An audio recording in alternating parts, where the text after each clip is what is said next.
Bien, llegamos al segmento final, amigos televidentes, de este es su programa de hoy en día, Agenda Económica. Siguiendo con el tema para que ustedes vean la posición que tenemos con relación al tema del proyecto de reforma fiscal. En el segmento anterior comentábamos la posición de la oposición, que está reflejada en el movimiento cívico Justicia Fiscal, que es evidentemente un apéndice de participación ciudadana y de los grupos que han estado trabajando con este tema con todo el derecho y creo que hacen un gran aporte al debate, pero les falta la carne a ese debate. O sea, solamente se plantean solicitudes, y hay solicitudes, por ejemplo, cuando se habla de implantar un mecanismo de consecuencia en base a un pacto de castigo, que se podría llamar, para aquellos que hayan infringido y hayan provocado un déficit de 187 mil millones. Nosotros no vamos a repetir más el componente de ese déficit, pero recordemos cuáles son los componentes que están ahí, porque esa cifra la hemos tomado como si fuera un SAN, de jugar todos los días el mismo número en la loto. Y eso tiene una desegregación del tema energético, del COSI fiscal del Banco Central, el no cumplir con una meta del déficit inicial, la caída de las recaudaciones, o sea, y eso llega hasta un nivel en donde dejan una parte, que serían unos 55 mil millones de pesos, en donde usted diría, bueno, pero entonces, ¿y qué pasó con esos 55 mil? Ese es el otro hoyo de Baninter, es otra cosa, que lo han convertido en 3 hoyos de Baninter, pero lo que queda de ese 55 mil, dicen, no, eso fue lo que se robaron.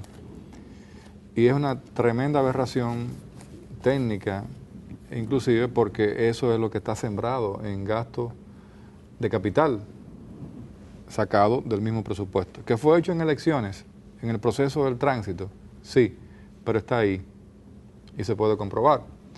¿Que quizás haya habido corrupción en cuanto al manejo del otorgamiento de obras? Sí, compruébenlo, sométanlo, pero háganlo, pero no nos quedemos en un número. Nosotros entonces, desde aquí vamos a aplaudir cualquier corrupto que se pruebe y se someta a la justicia. Todo lo que se haga acorde a las leyes de la República Dominicana y a la Constitución.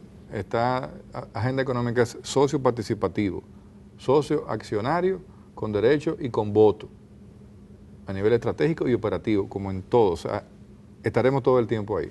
Ahora, nuestra posición con relación, antes de pasar la palabra a don Ezequiel en el final, con el tema de la reforma fiscal, que está en el Congreso desde ayer.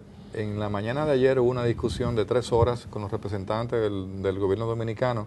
En ella estuvieron Temístocles Clasmontá, estuvo Luis Reyes, Magdalena Lizardo, que es viceministro de Economía, que es una de las que tiene las posiciones más duras con el tema de cambios en la reforma. O sea, Magdalena plantea un esquema de que se quedó así se fue. Hay otros que son un poquito más flexibles. En la tarde del día de ayer lunes empezaron a llegar los diferentes representantes de diferentes sectores, el sector de energía renovable que lo hemos tenido en Agenda Económica, estuvieron los sectores de bebidas.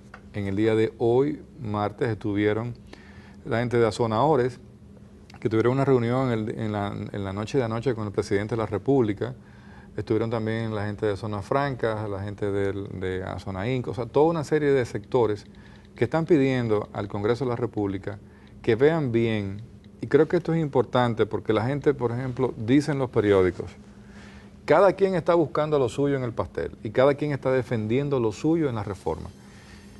Y creo que es válido, pero creo que lo que tenemos que vencer en esta ocasión es el enfoque fiscalista que pueda tener el gobierno dominicano por un mero hecho de lanzar rápidamente el tema del proyecto de reforma y no cumplir con una parte como se está haciendo en Colombia. Colombia montó una estrategia de mercadeo para presentarle a la nación un proyecto de reforma tributaria que está en curso en este momento. No tenemos el tiempo para tocar, pero le dedicó un documento especial a los medios de comunicación, un documento especial a los consumidores, el ABC de la reforma tributaria, mitos y realidades de la reforma tributaria y el proyecto de reforma tributaria explicando. El proyecto es vencer la desigualdad y la informalidad. Entonces, a nosotros inclusive nos faltó un título para la reforma. O sea, ¿qué es lo que estamos buscando con la reforma? ¿Es tapar un hoyo o es provocar crecimiento? Es provocar crecimiento y a la vez estabilizar las finanzas públicas. Pero Colombia lo hace de otra manera. Entonces aquí, por ejemplo, nos daba, o sea, teníamos a Luis Reyes aquí cuando estuvo en Agenda Económica y me dice, he estado en 6 programas en el día de hoy, pero Luis Reyes no puede defender solo la reforma, ni tampoco lo puede hacer Temístocles Montaz. Entonces, ha faltado esto y es importante que lo tomemos en cuenta porque quizás lo que esté viendo el equipo técnico, no todos, pero quizás algunos, es simple y meramente el efecto fiscalista. Y yo creo mucho en el proceso expansivo de las finanzas públicas en la medida en que usted incentiva y motiva y crea condiciones de base en la plataforma fiscal para que el contribuyente crea en las autoridades fiscales y que entienda que va a haber transparencia fiscal y que el gasto público va a ser evidentemente bien utilizado como hasta ahora lo ha estado haciendo el presidente Danilo Medina. Mira, yo no quisiera cansar con el asunto de decirle a los dominicanos, a los empresarios, a todos, que le demos ya el apoyo definitivo y el voto de confianza al presidente Medina. Si estos movimientos siguen creándose, siguen haciendo esa campaña mediática y a través del tiempo pasa este gobierno y viene otro, llegará el momento en que esta campaña va a llegar a calar de una manera tal en que va a quitarle la esperanza y va a crear una desesperanza y una incertidumbre general. Y vamos a dejar de creer en la política y en los políticos y en los partidos políticos también. Y eso ha pasado en muchísimos otros países, que de pronto el que tiene la oportunidad de ser presidente, porque al fin es posible que uno neutralice a los políticos y a los partidos políticos, pero no significa que vamos a neutralizar el sistema. Vamos a tener que elegir un presidente de la República. Y es posible que el que pueda ser presidente de la República a partir de una situación generalizada como la que puede provocar esta sin razón, es que sea presidente cualquier carajo a la vela. Cualquier carajo a la vela. Y hemos visto ya la historia latinoamericana de que cuando es un carajo a la vela que logra encaramarse en el poder, lo que hace son disparates, que echa para atrás toda una ganancia que se ha logrado. Porque independientemente de que usted esté de acuerdo con los gobiernos, con los 2 periodos de Leonel Fernández, con el periodo 96-2000, con los periodos de Balaguer, de los últimos 10 años de Balaguer, usted puede tener en desacuerdo con muchísimas cosas, pero de que ha habido crecimiento, de que ha habido cambio estructural de la sociedad dominicana, de que ha habido nuevas leyes, de que se están implementando muchísimas cosas, usted no lo puede negar. Hemos avanzado, tal vez no en la necesidad ni en la celeridad que la sociedad lo ha necesitado, pero lo hemos hecho. Este es un país con muchísimas limitaciones.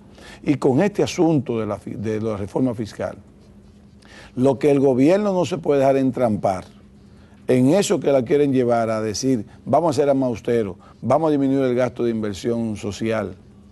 ¿Por qué? Porque el gobierno de España, el gobierno de Mariano Rajoy, cogió la presión y puso un plan de austeridad agresivísimo.